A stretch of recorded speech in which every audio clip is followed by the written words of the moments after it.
Assalamu alaikum everybody, this is your brother Sam and a very warm welcome back to my channel. In this video I'm just gonna chat a little bit about obviously Christmas. I thought it makes sense to talk about Christmas today obviously, but sort of just to give some words of some comfort and some words of and hopefully some words of wisdom inshallah for other reverts out there. Obviously most or all of you know that I'm white British and I came to Islam about 8-9 years ago. And obviously I've wrestled with the idea of celebrating Christmas with my family, and I'm a revert who's close to my family, and I love my family to pieces. And a lot of my family members have even stood up for me, and helped me hold on to my Islam and have accommodated me in many ways that I'm so grateful for. And I thought it'd be worth doing this little video, especially as Mufti Menk, he recently put out a video on a Facebook page. I don't know if it's his or elsewhere, but there's a video of him talking about the permissibility of reverts going to their family's house to have Christmas dinner with them. And that may have comforted a lot of people, and it may have also confused a lot of people as well. So I just wanted to offer some words of comfort inshallah, and also just to explain my personal position on it and why. So my position on it isn't one that I've made up myself. I obviously have no right to, and I'm also not going to comment upon the statement of Mufti Menk, things that I do or do not agree on it, because it's some simpleton, a miskeen like myself. It's not really my place to do so, but what I do want to do in this video is just give us some strength inshallah, and some comfort and some perspective. So what Mufti Menk kind of talked about, which I think is really important, is that there is a unique perspective for people who live in the West, like white European or white American or whatever, people who embrace Islam, that there is a relationship with the non-Muslims that perhaps isn't experienced by Muslims who live in Muslim majority countries, or even perhaps throughout history, right? Like, it's not as rare, it's not as foreign and alien as what some people might like to think. I think sometimes some of these sort of modern scholars like to kind of say, I'm not including Mufti Menk in that, by the way, when I say that. He is a scholar of Islam, but like some people would like to sort of say this is a completely new time. I'm talking about like the Majid Nawazes of the world and stuff like that, who would say that, that in our time, a lot of things just need to be abandoned because we're in a special time now or whatever. I don't believe that, but yes, but I do think that there is some wisdom to that there does need to be attention to a specific community and their specific needs, and what it actually means to go to a family's house and sit and have Christmas dinner with them, and likewise to even go to a funeral. Do you know what I mean? Like I've had family members of mine pass away since I've been a Muslim, and it's hard to explain to family members that you will do or you will not do things, or things that you believe about it and stuff, and that's rough. Like, man, it's rough. Do you know what I mean? Like it's hard to explain some of that stuff, and you can feel really isolated sometimes. And so there's just a few things that I wanted to share with you guys, inshallah. So firstly, the reason why I don't go back to my family's house to join them for Christmas dinner is because one of the legacies that I want to have in this world is that my children remain upon Islam. I want my great grandchildren to know that they are upon Islam, because like their great granddad Sam, he chose Nur over Dhulumat, he chose Iman over Kufr, and it's living in this country. It's really hard to stop your children falling in love with Christmas. Do you know what I mean? It's tailored everything to appease the minds of children. Do you know what I mean? It's it has bright lights and presents and music and all of these things that give the brain whatever chemicals that make you addicted to stuff and make you enjoy stuff, right? Like, it has all of that, and then children are really vulnerable to it. Do you know what I mean? And I would rather my son and my future children, inshallah, to not be like that, to not love Christmas deeply in their hearts the way I do. Do you know what I mean? Like, I grew up loving Christmas deeply. Like, it was the only time of the year when all my family would be around. We'd have piles of presents and stockings out at night, and you'd be excited when you go to sleep. You'd wake up at like 4 o'clock in the morning, open your stocking. I'd go through my brother's room, would open our little presents and our stocking together and stuff like that. Like, I've got really fond memories of it, but Christmas isn't a good celebration. Like, it's really damaging actually to most families. Like, like the financial and societal pressures that it puts on families are dangerous. Are incredibly dangerous. And actually, like, even though Christmas is supposed to be a time of giving and stuff, it's really not become that. Do you know what I mean? Like, really, it's a time of consumption and of selfishness, really. And and I'd rather my children love celebrations that are good. like the Eids that we celebrate are deeply entrenched in good deeds, are deeply entrenched in community and in worship and in charity. But like Christmas isn't those things. Do you know what I mean? Like Christmas is not deeply entrenched in community. Very few people go to church actually on Christmas Day, and most people just stay at home with their close family. Like some people might go and visit people. We always have people come and visit us, which is nice. But generally Christmas I think is actually quite dangerous for a lot of people. And so firstly, on aside from a scriptural point, like I don't really want my children enjoying it. Number one, but then number two, like we have our own tradition now. Do you know what I mean? We have our own tradition that I want my children to be upon, and this kind of sympathy for reverts who feel like a love for their family and a love for Christmas actually, and want to go back to their families, like that's really short-sighted. Like we need to be aware of the generations that are coming after us. The people who embrace Islam, like most of us, including myself, like we've been through some stuff to be upon Islam still. Like we've suffered some stuff, we've sacrificed some stuff to be upon Islam. And myself and other reverts like myself, we don't want that to be squandered. And for our children to just go back to what our parents did. Do you know what I mean? We would like a new legacy now. We would like a new legacy upon Islam, inshallah. So the first reason why I don't is for my children, inshallah. You know, for my children. Because as I say, there's a lot of things about Christmas that will entice them. Doesn't mean it's good. Do you know what I mean? There's a lot of things about Christmas that'll entice them. Just like sweets and chocolate, right? Or whatever cartoons, right? They'll entice them, but it doesn't mean it's good. So the first thing was the point about the children, right? And then the next thing is that actually, you know, like I kind of mentioned that it is important to look specifically at our time and our context and our culture to deduce rulings, and that is important.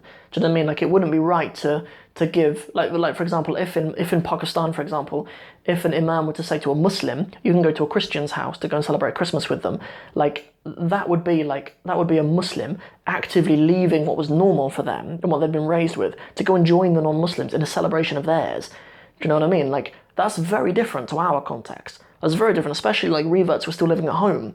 Do you know what I mean? Like I was living at home for I've been a Muslim for about 8 years, and about 5 of those I was just living at home with my family, and I would just have dinner.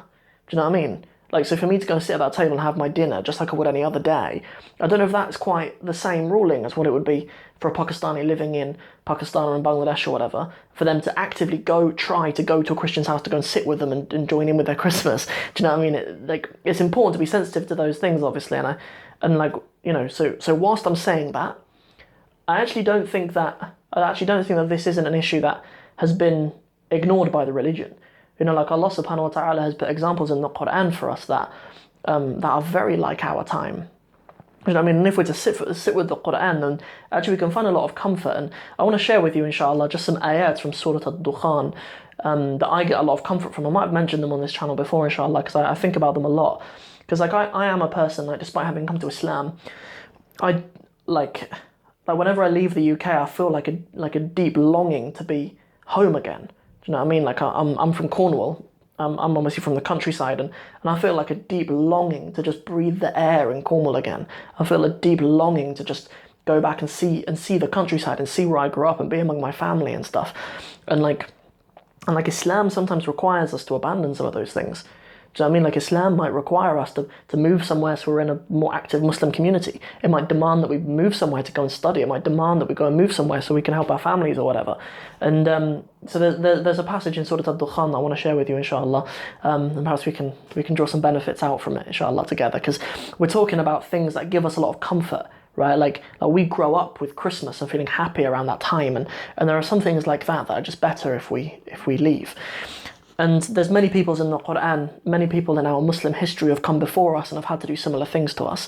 So I'd like us to kind of just take some comfort from this, inshallah. So Allah subhanahu wa ta'ala says in Surah Al-Dukhan, after أعوذ بالله من الشيطان الرجيم and بسم الله الرحمن الرحيم كم تركوا من جنات وعيون وزروع ومقام كريم ونعمة كانوا فيها فاكهين كذلك وأورثناها قوما آخرين فما بكت عليهم السماء والأرض وما كانوا منظرين ولقد نجينا بني إسرائيل من العذاب المهين.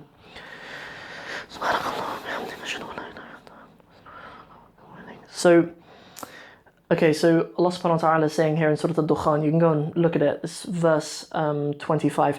كَمْ تَرَكُوا مِنْ جَنَّاتٍ وَعُيُونٍ. You know, it's talking about Bani Israel, the children of Israel. So how many like gardens and springs did they have to leave behind? Like when they were being pursued and they were driven out of their land by Pharaoh and his army. Like they left behind comfort. They left behind springs and fields and gardens. Like they left behind beautiful landscapes that Allah subhanahu wa ta'ala specifically says, وَزُرُوعٍ وَمَقَامٍ كَرِيمٍ. Like noble pastures, like beautiful places where they used to live. So I mean, like I can relate to this a lot. Like growing up in Cornwall, like, you know, like, but the children of Israel, they left behind things that even Allah mentions in the Quran as being Kareem, Jannatin wa Uyun, and springs and gardens that they had to leave behind. Just like we might need to leave certain things behind that are harmful for us. Bani Israel left them behind, and Allah tells us about them. Do you know what I mean? Like we already have a lineage of people who have done things like this and have suffered through things like this, just like we have. وَنَعْمَةٍ كَانُوا فِيهَا فَاكِهِينَ. So and blessings, وَفِيهَا فَاكِهِينَ. Like, and they used to have peace there. They were happy there. Do you know what I mean? They had tranquility in those places. Just like us, when we think back at times when we were little, we're celebrating Christmas, sitting on our dad's knee, opening our presents, taking turns with our friends, Christmas songs around the Christmas tree or whatever, putting up the baubles and that. Yeah, like, وَكَانُوا فِيهَا فَاكِهِينَ. You know, we were fakihin back then, or at least we think of ourselves as back then, having peace and tranquility and stuff back then. But just like Bani Israel left it and they were better for it, we can leave it and we'll be better for it. كَذَلِكَ وَأَوْرَثْنَاهَا قَوْمًا آخَرِينَ. So, and another nation, we will cause another nation to inherit it after them. Do you know what I mean? Like this is specifically about the land, right? It's that they will leave the land and like other people will live there after them. Do you know what I mean? This is sort of like it sounds like it's specifically about land, right? But we'll take a wisdom of it to do with traditions and stuff. Other people will do it after us, right? Like we're not connected to it. It doesn't need us and we don't need it. Do you know what I mean? Like we will abandon it and we'll have something better. And other people will inherit it after us. Do you know what I mean? So it's not something that we have to be connected to. فَمَا بَكَتَ عَلَيْهِمُ السَّمَاءُ وَالْأَرْضُ وَمَا كَانُوا مُنظَرِينَ. You know what the Bekia means? Bekia yabki. It means to cry. So the skies and the earth didn't weep for them. The skies and the earth didn't weep for them, and they weren't like looking at them. The sky, the heavens and the earth. You know, like it's not like there's not like pity for them. It's like, oh, they had to leave their land and stuff. Oh, these poor reverts, they had to leave their Christmas. No, like it's something that they were doing specifically for the sake of Allah subhanahu wa ta'ala. Like they were leaving with Musa alayhi salam, and it's not that they wanted sympathy for it. Do you know what I mean? There was no like sob story on YouTube of I'm not allowed to celebrate Christmas anymore. Do you know what I mean? There's a bit like this next verse as well. I'll explain a little bit more. وَلَقَدْ نَجَّيْنَا بَنِي إِسْرَائِيلَ مِنَ الْعَذَابِ الْمُهِينِ. So and indeed we saved the children of Israel from a painful punishment or from a humiliating punishment. You know, have we not been saved from a punishment? Like us Muslims who, out of Allah's mercy, He's given us the strength to stop practicing things that we used to before, even that we love them, even though we had peace in them, even though وَكَانُوا فِيهَا فَاكِهِينَ, and even though we had tranquility and peace when we were doing those things, and we left them anyway. Like, Allah is saving us from a punishment. Like this, you know, so sometimes when Allah subhanahu wa ta'ala uses the word adhab, or when Fir'aun mentions adhab, it could be punishment in this life or in the next. Right? But we're being saved from a punishment in the next, right? Or maybe in this life as well. There might be harms to do with Christmas that we're being saved from anyway, like drinking alcohol or, you know, engaging in whatever. But you know, but Allah's saying specifically, like in this, it sounds like Allah is saying, save them from the punishment of Fir'aun, because Fir'aun wanted to kill them, right? Or like crucify them on date palms. And so He's saving them from that punishment, but really saving them from the punishment of the akhirah, right? Because if they went back, they'd probably be forced to leave Islam as well if they went back to Fir'aun. And like, it's not dissimilar to us. Do you know what I mean? Like if we went back to Christmas and we were around that a lot, like, you can't, like, let's not sugarcoat it, right? Like when we go back to celebrations like that, we're close we're close to those practices and stuff which are outside of Islam, which are against Islam, which are contrary to Islam, right? So we might go back to that, which is a punishment in itself, and then also if we went back to it in the next life, we'd have a punishment as well. And by leaving Christmas, just like Bani Israel leaving their land, we're being saved from a great punishment. You know, like it gives me some comfort when I read that to sort of think, you know, we're not the first people in our ummah to have to do this. Like we're not the first people in our Muslim history to have to leave something that gave us comfort. You know, far from it. We have a long heritage of people who have done that before us. You know, that even the minute that we take our shahada, we're part of this ummah. Like, we're part of this history. This is our history. Do you know what I mean? And we should have comfort in this, in our history of these Muslims who have been through stuff like this before us. And what I'm talking about here, like, it was way worse for them. You know, we got it easy, right? Like, we just say, nah, mum, I'm not coming home for Christmas or whatever. Come over to my house for Eid and we'll have a party, and I'll come and see you a couple of days later or something. Do you know what I mean? That's the extent of our punishment. Do you know what I mean? You know, but for these people, they're going to be killed. I mean, they're going to be killed. They're to leave their homes. Do you know what I mean? Like, we're not in a position where we're forced to do that yet. You know, so yeah. So those are just some verses from Surah Ad-Dukhan that I wanted to share with you guys, inshallah. Some that give me some comfort, because there's always, and rightfully so, there is always discussion about sort of our identity. Like, a lot of people who embrace Islam, they have like a bit of an identity crisis. Like, as obviously we're raised as British, you know, white British Christian, whether secular Christian or religious Christian or not, we're raised in that. And then when we become Muslims, and I know a lot of people who embrace Islam have a bit of an identity crisis. You know, like, now, how do I be this? How do I be this white British person I was always raised as, doing all these different things, and how do I be a Muslim now? But like, I get a lot of comfort that actually I haven't actually lost any heritage, rather I've been given one.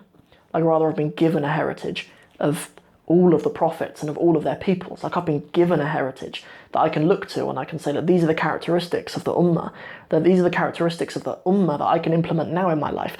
And like, that's more valuable than the history that I could look back at of my ethnicity. Right, to look back at my British history, like, it's more incredible what the people what the prophets who went before us and the nations who went before us achieved and what they went through. So so just some words of encouragement for you, inshallah. Yeah, so that's it. That's it for this little video. I just wanted to put on the camera, give a little shout out to my brothers and sisters, all of you Muslim brothers and sisters out there. May Allah bless you guys and reward you guys.